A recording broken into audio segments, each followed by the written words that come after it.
When heaven and earth were being formed, the god Mythology was born.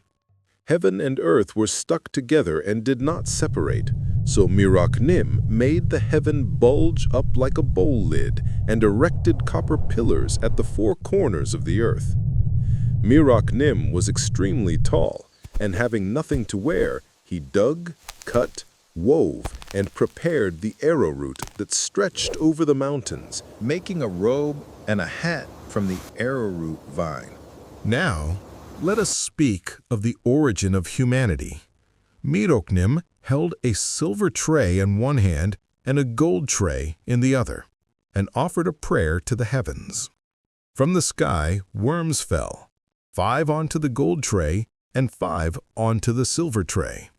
As those worms grew, the gold worms became men, and the silver worms became women. The silver and gold worms grew up and were arranged as husband and wife, and they bore the people of the world. During the era of Mythology, all of creation yielded great abundant harvests.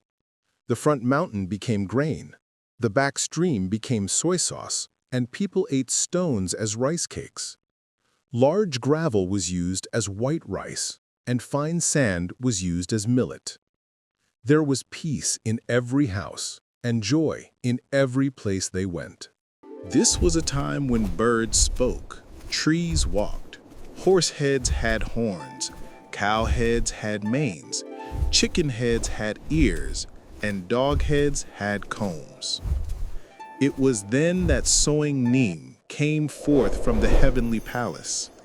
He came out into the world, sought out Mythology, and said, "If we leave the era of Mythology as it is, humanity will be foolish and unable to prosper. Mythology, let us now put aside your era and enter the sacred realm of Swajishi." Mythology replied, "My era is not yet over. Let us make a wager regarding our ages. I will float a gold bottle tied with a gold string in the East Sea, and you, Sohinnim, float a silver bottle tied with a silver string.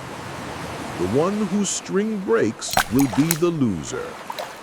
The one whose string broke was Sohinnim." Sohinnim spoke again. "Let us make one more wager." Mythology replied, "Let us wager on freezing the Sangshun River in summer." Mythology raised his staff for the winter solstice, Dongji, and Sohinnim raised his staff for the beginning of spring, Ipchun. Mythologym's river froze solid and joined, and Sohinnim lost. Sohinnim said, "Please allow me one final wager." Mythology replied, "If we sleep for 3 months and 10 days, 3 Buldonghua flowers will bloom. If those flowers land upon my knee, it is my era. If they land upon your knee, it is your era." Mythology and Sohinnim slept for 3 months and 10 days, and indeed the 3 Buldonghua flowers bloomed upon Mythologym's knee. Sohinnim, however, was only feigning sleep. He saw this, secretly plucked the 3 flowers, and placed them on his own knee. Mythology awoke, saw this, and said, "You have stolen my era. You have stolen my universe. I will now abandon my era and retreat to the sacred realm of Swajishi. However, in Sohinnim's era, there will be many thieves and countless rebels. People will starve and weep in agony. 2 moons will float in one sky, and 2 suns will float in one sky, so that the world will freeze at night and burn in the day."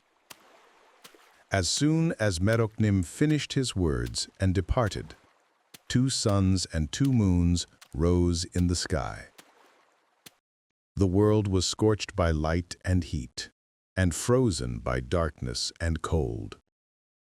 Heaven and earth lost their order, and people froze to death and burned to death, so that a living human was hard to find. There are Korean shamanic oral mythologies that have been passed down by word of mouth among shamans since time immemorial. Among them are the creation myths that sing of the time when heaven and earth first opened. The myth I introduced today is a prime example.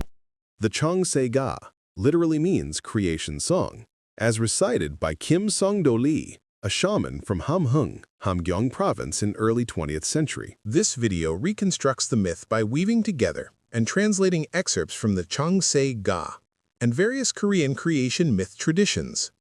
I will create a separate video with more detailed stories on this topic. It discusses various Korean creation myths, the myths of Mongolia and Altai, and the story of the deity Mythology. How was today's video?